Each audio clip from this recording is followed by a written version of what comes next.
Bonjour tout le monde, notre environnement est ce qu'il y a de plus cher pour nous. Et savoir plus sur son hygiène s'avère aussi très important. C'est pourquoi nous allons découvrir une nouvelle leçon à cet effet. Mais avant d'en arriver, rappelons-nous ce que nous savons du lavage des mains. À quel moment faut-il se laver les mains? Fleur. Monsieur, plusieurs moments dans notre vécu nécessitent qu'on se lave les mains. Avant de manger, après avoir fini de manger, après avoir sorti des toilettes par exemple, il faut obligatoirement se laver les mains si on veut rester en bonne santé. En tout cas bravo, Fleur. Tu as si bien répondu que je me demande si les autres auront quelque chose à dire. C'était une blague, c'était juste la petite révision qui nous permettra de rentrer dans la nouvelle leçon. Regardez ces images. Elles montrent un endroit à différents états. À quel état est-il? Lequel préférez-vous? Pourquoi? Lucie veut répondre. Vas-y donc. L'endroit présenté sur les images se trouve dans un état sale et un état propre. Moi, je préfère un endroit propre. Effectivement, quand on observe bien, les mêmes endroits est bondé d'ordures sur l'image de gauche. Sur l'image de droite en bas, on constate qu'une action a été menée par des personnes pour le rendre propre. Lucie préfère un endroit propre. Quelqu'un aime-t-il un endroit sale? Mathieu. Monsieur, un endroit sale n'est pas à aimer. Je préfère comme Lucie, un endroit bien propre car il m'évite de tomber malade. D'accord. C'est pas bien d'aimer un endroit sale comme vous l'avez dit. Un enfant comme vous, a fait quelque chose de très appréciable pour nous montrer qu'il n'aime pas les saletés. Écoutez donc et découvrez ce qu'il a fait. Ali aimait jouer dans le parc. Mais un jour, il a trouvé le parc rempli de déchets.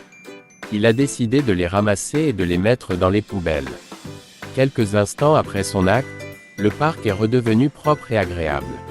Si vous avez bien écouté, vous devriez bien répondre à la première consigne. Réfléchissez, en groupe puis individuellement et notez ce qu'Ali a vu dans le parc. Donnez 1 à 2 minutes aux élèves pour l'exécution de cette consigne. Bien, quel groupe commence? Fleur, on vous écoute. D'accord. Nous avons pu noter après notre réflexion que Ali a ramassé les déchets qui étaient dans le parc. Chez nous, en plus des déchets qu'il a ramassés, nous avons imaginé quel genre de déchets ça pourrait être. Et nous avons cité les sachets plastiques et du papier. Effectivement, c'est super cool. Il fallait y penser. Mathieu, votre groupe a aussi pensé ainsi. Non, monsieur. Nous avons traité les consignes comme les premiers à intervenir, c'est-à-dire que Ali a ramassé les déchets qui étaient dans le parc. C'est bien, c'est le minimum de réponse qu'on attendait de vous. Mais pour montrer que vous savez ce que c'est qu'un déchet dans le cas d'Ali, il fallait le relier à votre imagination et citer quelques déchets courants comme l'ont fait vos camarades d'à côté. Donc, comme ils l'ont cité, on pourrait parler de papier, des sachets plastiques, des restes de nourriture, etc. Ce sont ces comportements inciviques que l'on constate chez bon nombre de citoyens. Maintenant, vous allez travailler sur la deuxième consigne. Vous allez réfléchir individuellement, puis ensemble pour noter comment vous vous organisez pour rendre un lieu comme celui du parc où Ali s'amuse propre. Vous avez 2 minutes pour ça. Ça y est, je vous écoute. Notre groupe a pu noter qu'on doit s'organiser en groupe pour ramasser les ordures puis les mettre dans la poubelle. Quant à nous, nous avons noté qu'il faut ramasser les ordures par catégorie et les mettre dans des poubelles différentes. Par exemple, un groupe d'élèves ramasse que du papier pour le jeter dans la poubelle jaune, et un autre ramasse seulement les sachets pour les jeter dans la poubelle rouge. C'est très bien, vous êtes fantastique. Vous avez de bonnes idées d'organisation du travail. Cela nous permet d'avancer rapidement. À présent, réfléchissez individuellement, puis en équipe, pour me dire ce qui se passe lorsque les ordures sont ramassées.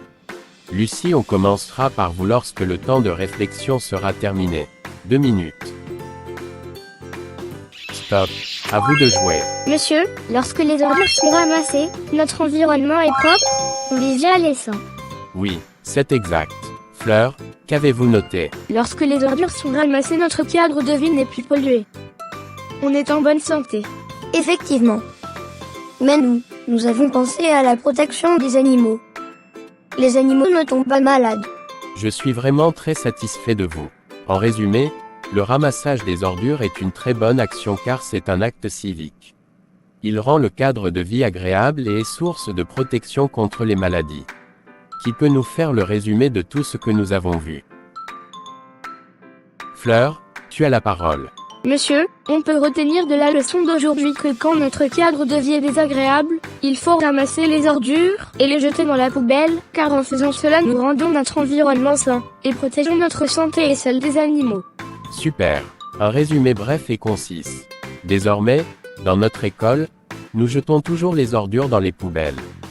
Qui va nous rappeler pourquoi il faut mettre les ordures dans la poubelle.